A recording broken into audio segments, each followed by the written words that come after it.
Hello guys! In this video I'm going to show you how to set the mode on the Gaia GPS application.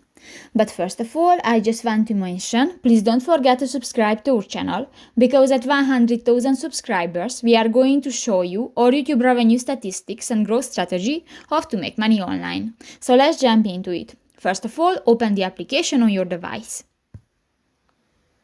New, go to the settings icon next to the saved button at the lower bar on the screen, and go to the third option, the appearance, and here you can find the dark mode option.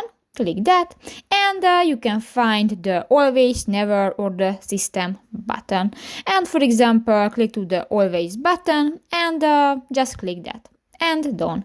So that's pretty much it for this video, guys. See you in the next one. Bye bye.